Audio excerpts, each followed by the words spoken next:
Hello my dear learners, how are you all? कैसे हो आप सब? My dear students, I welcome you all at my own YouTube channel English by Sandeep Saran. बहुत बहुत स्वागत करता हूं आपका मेरे अपने YouTube channel English by Sandeep Saran पर। प्यारे बच्चों, आज हरियाणा पुलिस का मेल कांस्टेबल का एग्जाम हुआ है, मॉर्निंग शिफ्ट, और उसके अंदर 5 क्वेश्चन इंग्लिश के आए हैं। 5 क्वेश्चन थे इंग्लिश सेक्शन में, इंग्लिश लैंग्वेज के। वो ग्रामर भी थी उसमें, वो कैप भी थी। कहां से कैसे क्वेश्चन आए थे मैं फटाफट से उन्हें बता देता हूं। और पहले मैं आपको ये बता देता हूं कि कौन कौन से सेक्शन से इंग्लिश में क्वेश्चन आए थे। आपके जो 5 क्वेश्चन आए थे उन्हीं का सॉल्यूशन मैं आपके सामने रिप्रेजेंट करना चाहता हूं, और काफी स्ट्रिक्ट और काफी रिलायबल सॉल्यूशन आपके लिए है उन 5 क्वेश्चंस का। ओके, और आप इस वीडियो को काफी शेयर करें, लाइक करें, कमेंट करें, और मुझे यह भी बताएं कि उन 5 क्वेश्चन से 5 के 5 किसके सही है। ठीक है, बिल्कुल सही और स्ट्रिक्ट आंसर्स मैं आपको यहां देने जा रहा हूं। सो माय डियर लर्नर्स, जो 5 क्वेश्चन इंग्लिश ग्रामर के आए थे उसमें एक क्वेश्चन आपका था एंटोनियम्स का, और एक आपका सवाल आया था वन वर्ड सब्स्टिट्यूशन से। 2 क्वेश्चन वोकैबुलरी के थे। ठीक है, एक आपका कॉमन एरर का सवाल था, और 2 क्वेश्चन एक्चुअली आपके कॉमन एरर के थे। एक क्वेश्चन आपका वन वर्ड सब्स्टिट्यूशन से था, और एक क्वेश्चन आपका एंटोनियम से था, और एक क्वेश्चन आपका आया था प्यारे बच्चों नरेशन से। नरेशन से आपका एक क्वेश्चन था। कुल मिलाकर के 5 क्वेश्चन पूछे गए थे एचएससी के द्वारा। हरियाणा स्टाफ सिलेक्शन कमीशन का जो एग्जाम हुआ मेल कांस्टेबल का, हरियाणा पुलिस का, उसके अंदर 5 क्वेश्चन आए।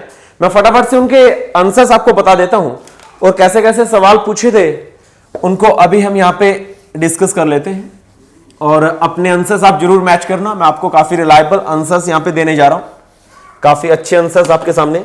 देखिए पहला क्वेश्चन क्या है, फर्स्ट क्वेश्चन क्या देख लेते हैं। पहला क्वेश्चन प्यारे बच्चों आया है ग्रामर से, और वो था एक आपका नरेशन का क्वेश्चन है।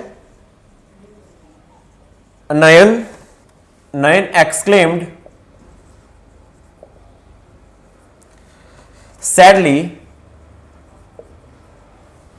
that he was undone, ये क्वेश्चन नरेशन का था। ऑप्शन 4 क्या थे मैं फटाफट से लिख देता हूं। ये कैसा सवाल था? Nayan said, comma inverted comma, alas, exclamatory symbol था यहां पे, और आई हैव बीन अनडन। दूसरा ऑप्शन आपके सामने था नयन सैड, यहां पे मैंने कॉमा लगा दिया, फिर कॉमा और inverted comma, alas he is undone, done. दूसरा आपका जो ऑप्शन था वो ये था, यहां पे इन्वर्टेड कोमास ये आपके दोबारा से आ गए। ठीक है ना। तीसरा ऑप्शन इसका था Nayan said, comma inverted comma, alas, exclamatory symbol, he was undone. ये आपके पास प्रैक्टिस सेट, सॉरी आपका क्वेश्चन पेपर आपके पास ही है। ठीक है, अपने हाथ में अपना क्वेश्चन पेपर रखना और इसे मैच करते जाना कि आपका कौन सा ऑप्शन आप टिक करके आए हो और इसका सही आंसर क्या होगा। इसका सही आंसर क्या होगा? आई am undone.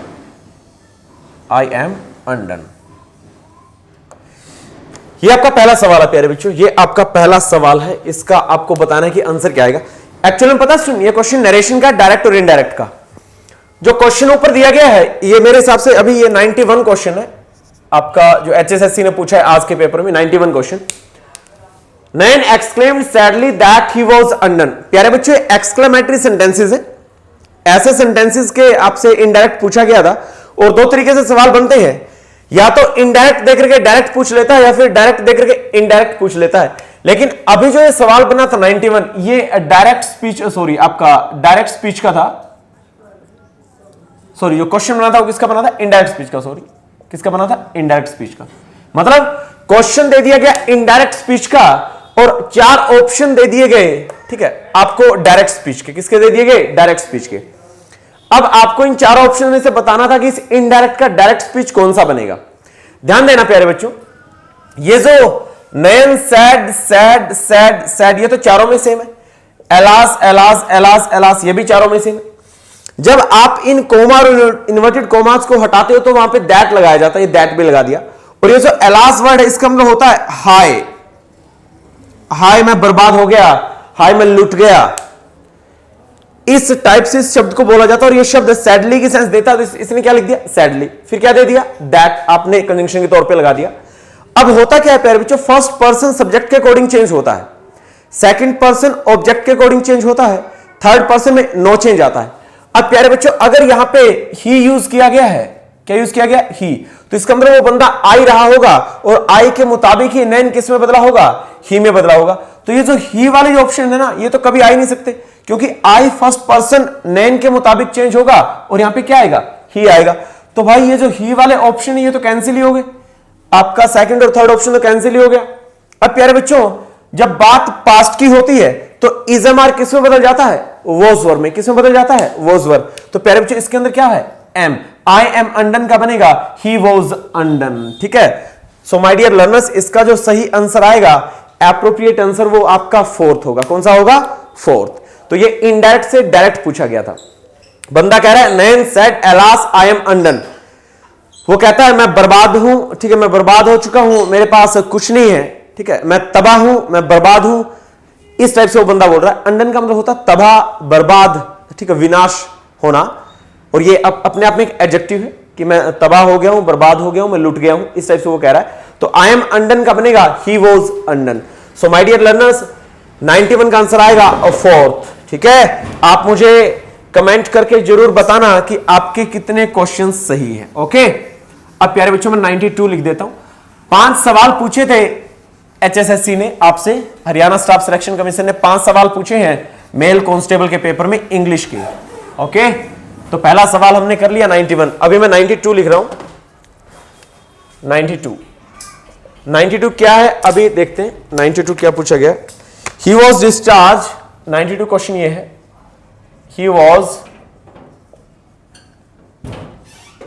he was discharged as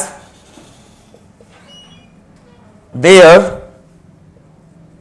was no proof against his guilt, against his guilt। प्यारे बच्चों इससे पहले वाली जो मैंने वीडियो बनाई थी ना, इससे पहले वाली जो मैंने वीडियो बनाई थी उसके अंदर मैं आपको है ना, आपको मैं उसके अंदर एक शब्द करवा चुका था, GUILT, गिल्ट और गिल्टी। दोषी के लिए, अपराधी के लिए मैंने शब्द बता दिए थे इससे प्रीवियस जो आपका वीडियो सेशन था मेरा वोकैबुलरी का, उसके अंदर, और उसके अंदर मैंने खास तौर से अपराधी और अपराध वाले शब्द बताए थे, ठीक है। चलिए अब इसको देखते हैं फटाफट। चलिए मैं इसके 4 ऑप्शन लिख देता हूं, कैसे कैसे ऑप्शन थे। फर्स्ट था ही वॉज डिस्चार्ज्ड, आपको बताना था क्या इसके अंदर कोई एरर है। सेकंड था आपका एज देयर वॉज, क्या इसके अंदर कोई एरर है। और थर्ड था आपका no proof against his guilt, no proof against his guilt. और डी था आपका नो एरर, सॉरी आपका जो फोर्थ यहां पे ऑप्शन था वो था नो एरर। इसे ना 1 2 3 4 बना लेना या फिर ABCD करके कुछ भी बना लेना, ठीक है ना। बताइए भाई क्या एरर है इसमें, ही वॉज डिस्चार्ज, इसमें तो कोई एरर नहीं है क्योंकि तो पैसिव बनेगा ना, उसे बरी कर दिया गया, उसे डिस्चार्ज कर दिया गया, उसे रिहा कर दिया गया। एज जैसा कि there was no proof against his guilt, जैसा कि उसके दोष का कोई सबूत नहीं मिला, उसके दोष का, उसके क्राइम का कोई सबूत नहीं मिला। स्टूडेंट या तो होता है प्रूफ फॉर समथिंग या होता है प्रूफ ऑफ समथिंग, कभी प्रूफ अगेंस्ट समथिंग नहीं होता है। प्यारे बच्चों आपको यहां पे प्रूफ अगेंस्ट नहीं, प्रूफ ऑफ या फिर प्रूफ फॉर मिलना चाहिए था, लेकिन गलती यह है कि इसने अगेंस्ट प्रेपोजिशन लगा रखा है प्रूफ के साथ, और प्रूफ के साथ अगेंस्ट प्रेपोजिशन नहीं आएगा, या तो प्रूफ ऑफ समथिंग या फिर प्रूफ फॉर समथिंग होता है। ठीक है प्यारे बच्चों, चार्जेस ऑफ हुआ करते हैं, चार्जेस ऑफ समथिंग, किसी चीज के आरोप, ठीक है ना, किसी चीज के सबूत, एविडेंस ऑफ समथिंग या एविडेंस फॉर समथिंग होता है, वैसे ही प्रूफ ऑफ समथिंग या फिर प्रूफ फॉर समथिंग होता है। तो जैसा कि उसके अपराध के, उसके दोष के कोई सबूत नहीं मिले तो उसको डिस्चार्ज कर दिया गया। तो ध्यान देना, प्रूफ अगेंस्ट नहीं होता, प्रूफ ऑफ या फॉर होता है। सो माय डियर लर्नर्स, मेरा सही जो आंसर आएगा वो कौन सा आएगा? थर्ड। कौन सा आएगा इसमें? सही आंसर मेरा कौन सा आएगा? थर्ड आएगा। ठीक है, ये आपका 92 क्वेश्चन था। अब आ जाइए 93 पे। 93 में क्या पूछा गया, फटाफट देख लेते हैं। 93, हैंस और फॉल्स आर केप्ट इन अ,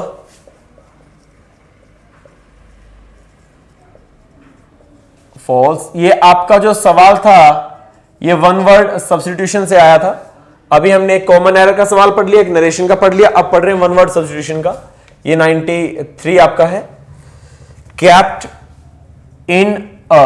ठीक है, इन्हें किस चीज में रखा जाता है? हैंड्स और आपके फॉल्स बोले तो मुर्गियों को, ठीक है ना। इन्हें आपको हैंड्स को किस जगह पे रखा जाता है? 1 2 3 4 4 आपके पास ऑप्शन है। कौन कौन से? एक है बैरक, BARRACKS, ठीक है, बैरक में। एक आपका कूप, सेकंड ऑप्शन आपका क्या है? कूप है। और थर्ड ऑप्शन आपका हॉल है, और फोर्थ ऑप्शन आपका डिन है। कौन सा है भाई? डिन है। ठीक है, तो आपको प्यारे बच्चों अब बिल्कुल सही जवाब बताना है कौन सा आएगा।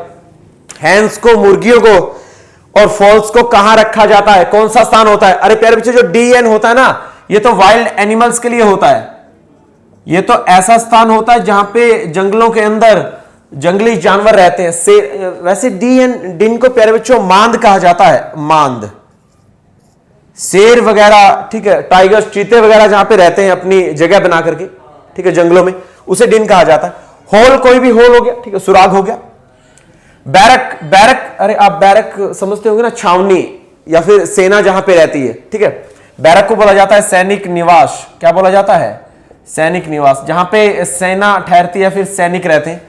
तो ए ऑप्शन नहीं होगा, होल बिल्कुल नहीं होगा। डिन में जंगली जानवर मतलब शेर वगैरह, चीते वगैरह रहते हैं। ऑप्शन कौन सा होगा? सेकंड।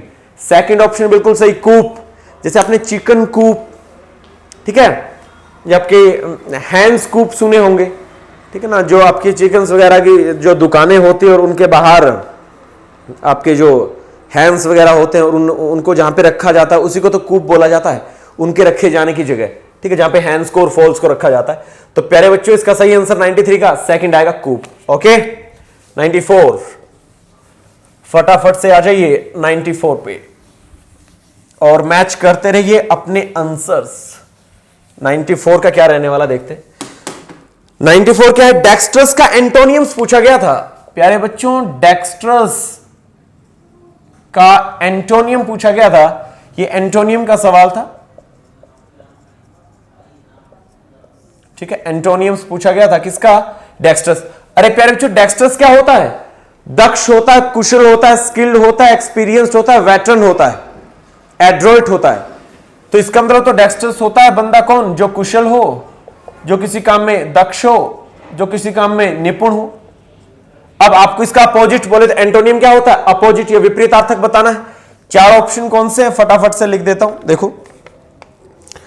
एक था अक्वर्ड, ये पहला ऑप्शन था। सेकंड आया था प्यारे बच्चों आपका लेजी, लेजी को क्या कहते हैं? आलसी। थर्ड आपका आया था डिस्कॉर्ड, और फोर्थ है एक्स्ट्रा वैगेंस। ये ऑप्शन था EXTRAVAGANC, बिल्कुल सही। ठीक है, एक्स्ट्रा वैगेंस। ये 4 ऑप्शन आए थे। प्यारे बच्चों, आपको एंटोनियम बताना है किसका? डेक्स्ट्रस का। देखिए, कुशल, दक्ष और निपुण का अपोजिट क्या होगा देखते हैं। अरे क्या सेकंड हो जाएगा? आलसी। अरे आलसी तो उसका अपोजिट होता किसका? एक्टिव का। मेहनती का अपोजिट आलसी होता, एक्टिव का अपोजिट लेजी होता। लेकिन ये तो डेक्स्ट्रस का अपोजिट पूछ रहा है, सेकंड गलत है। डिस्कॉर्ड भी रॉन्ग होगा। क्यों? क्योंकि डिस्कॉर्ड का मतलब विवाद होता है। डिस्कॉर्ड का मतलब प्यारे बच्चों डिस्प्यूट होता है। डिस्कॉर्ड का मतलब प्यारे बच्चों कंट्रोवर्सी होती है। CONTROVERSY, controversy, dispute and Discord, विवाद, झगड़ा होता है, डिस्कॉर्ड। और एक्स्ट्रावेगेंट वर्ड मैं आपको प्रीवियस वीडियो लेक्चर में करवा चुका हूं। एक्स्ट्रावेगेंट करवाया था जो ज्यादा खर्च करता है, और एक्स्ट्रावेगेंस होता फिजूल खर्ची। क्या होता है? फिजूल खर्ची, हद से ज्यादा खर्चा एक्स्ट्रावेगेंस में आता है। सो माय डियर लर्नर्स, इसका फोर्थ भी नहीं होगा, सेकंड भी नहीं होगा, थर्ड भी नहीं होगा, आंसर आएगा अकवर्ड। और अकवर्ड को कहते हैं प्यारे बच्चों अनाड़ी, या फिर अकवर्ड को कहते हैं मतलब भद्दा, ठीक है, कुरूप, ठीक है, जो सही से काम न कर पाए, ठीक है। अकवर्ड होता है बिल्कुल सही से काम न करने वाला, किसी काम में जो दक्ष ना हो, उसे अकवर्ड कहा जाता है, अनाड़ी, भद्दा, कुरूप। प्यारे बच्चों अकवर्ड को आप बोल सकते हो आर्टलेस। क्या बोल सकते हो? आर्टलेस बोल सकते हो आप इसको। आर्टलेस होता है जिसके अंदर मैं कह दूं काम करने की कोई कला, कोई तजुर्बा, कोई हुनर ना हो। और एक वो बंदा जिसके अंदर काम करने का तजुर्बा, हुनर है, उसे डेक्स्ट्रस, कुशल, दक्ष या निपुण कहेंगे। और जो आर्टलेस बंदा है उसी को हम अकवर्ड कहेंगे, अनाड़ी, भद्दा, कुरूप, या फिर जो काम को अच्छे से नहीं कर सकता उसे कहा जाता है awkward. Okay, so my dear learners, dexterous का एंटोनियम क्या आएगा? फर्स्ट ऑप्शन आएगा अकवर्ड। तो ये कौन सा क्वेश्चन था? ये क्वेश्चन था प्यारे बच्चों आपका 94, ठीक है, ये क्वेश्चन आपका 94 था, लिख लेना यहां पे, एंटोनियम्स का सवाल था। अब देखते हैं हरियाणा HSSC ने जो मेल कांस्टेबल में पूछा आखिरी सवाल इंग्लिश का, क्या सवाल था देखते हैं फटाफट से। आखिरी सवाल ये 95 आपका है, 95। He is dash, he is dash than his brother, he is dash than his brother. प्यारे बच्चों इसके अंदर चार ऑप्शन थे। एक तो है आपका एल्डर, ये फर्स्ट ऑप्शन है। एक सेकंड है एल्डेस्ट, सेकंड ऑप्शन आपका। और ओल्डर, थर्ड ऑप्शन आपका। और ओल्डेस्ट आपका लास्ट ऑप्शन है। ये चार ऑप्शन है आपके सामने जो कि HSSC ने पूछे हैं, ठीक है। ये आखिरी सवाल बताइए क्या आएगा? अरे बिल्कुल आसान सा सवाल है भाई। कुछ ऐसे वर्ड्स होते हैं जो एडजेक्टिव की तरह काम करते हैं और उनके साथ फिक्स प्रेपोजिशन आती है। मैं कहता हूं elder to, prefer to, superior to, inferior to, ठीक है, इनके साथ आपकी फिक्स प्रेपोजिशन टू आती है। और स्टूडेंट ध्यान देना, यहां पे तो देन लिखा गया, अब देन के साथ तो एल्डर नहीं आ सकता, he is elder than his brother थोड़ी ना होता है। या तो बोलो he is elder to his brother, elder to होता है तो एल्डर का सवाल नहीं बनेगा। एल्डेस्ट तो सुपरलेटिव डिग्री के लिए आता है कि वो सबसे बड़ा है परिवार में या फैमिली में, लेकिन सबसे बड़े की बात हो नहीं रही, कंपैरिजन हो रहा है उसका और उसके भाई का, एल्डेस्ट नहीं आएगा। ओल्डेस्ट, ओल्डर और ओल्डेस्ट दो बच गए। ओल्डेस्ट कब आता? जब या तो सुपरलेटिव डिग्री होती, पूरे परिवार में या फिर फैमिली में, समाज में सबसे बड़ा उम्रदराज बताया जाता, तो क्या पता मैं ओल्डेस्ट भी कर लेता। और वैसे भी ओल्डेस्ट नॉन लिविंग थिंग्स के लिए ज्यादा यूज किया जाता है, ठीक वैसे ही ओल्डर और ओल्डेस्ट नॉन लिविंग थिंग्स के लिए ज्यादा यूज होते। रिलेशंस बताने के लिए ह्यूमन बीइंग के लिए ज्यादातर एल्डर या एल्डेस्ट वर्ड यूज किए जाते हैं। लेकिन ध्यान देना, ओल्डर भी ह्यूमन बीइंग के लिए आ जाता है, रिलेशन संबंधों के लिए आ जाता है, लेकिन तब इसके साथ देन वर्ड आएगा। ओल्डर टू नहीं होता, ओल्डर देन होता है और एल्डर टू होता है। इनका ध्यान देना, अगर प्रेपोजिशन यहां पे देन की जगह पे वर्ड अगर क्या होता, टू होता, तो मेरा जवाब क्या आता? एल्डर। लेकिन अब क्या दे दिया? यहां पे दे दिया गया है देन, देन आएगा तो क्या आएगा? ओल्डर। मेरा सही आंसर होगा कौन सा? थर्ड। कौन सा होगा? Third. He is older than his brother. तो प्यारे बच्चों ये थे आपके 5 सवाल जो HSSC ने आपके सामने पूछे थे मेल कांस्टेबल में आज के मॉर्निंग शिफ्ट में। ओके, लाइक करना, कमेंट करना, शेयर करना और चैनल को ज्यादा से ज्यादा सब्सक्राइब करवाना। आप मेरी हर एक वीडियो को बहुत अच्छे से देखते हो, चाहे वो ग्रामर की वीडियो, चाहे वो वोकैब की वीडियो हो। और प्यारे बच्चों, मैं परमपिता परमात्मा से दुआ करूंगा कि ये 5 सवाल आपके बिल्कुल सही होंगे और आपने बड़ी अच्छी मेहनत की है और आपको हरियाणा में कांस्टेबल की जॉब मिले और जिस एग्जाम के लिए आप तैयारी करके गए थे आपके बहुत अच्छे मार्क्स आए और आपको दिवाली के ऊपर जबरदस्त तोहफा मिले। जैसे आप आंसर की मैच करो और आपके सारे सवाल सही होने चाहिए। और मैं परमात्मा से, परमपिता परमात्मा से दुआ करता हूं कि आपको बेहतर और अच्छी नौकरी हरियाणा में मिले। ओके देन स्टूडेंट्स, अपने आंसर जरूर मैच करना, कमेंट, लाइक, शेयर करना मत भूलना, ठीक है। Okay then student, thank you so much for watching this video. Jai Hind, Jai Bharat.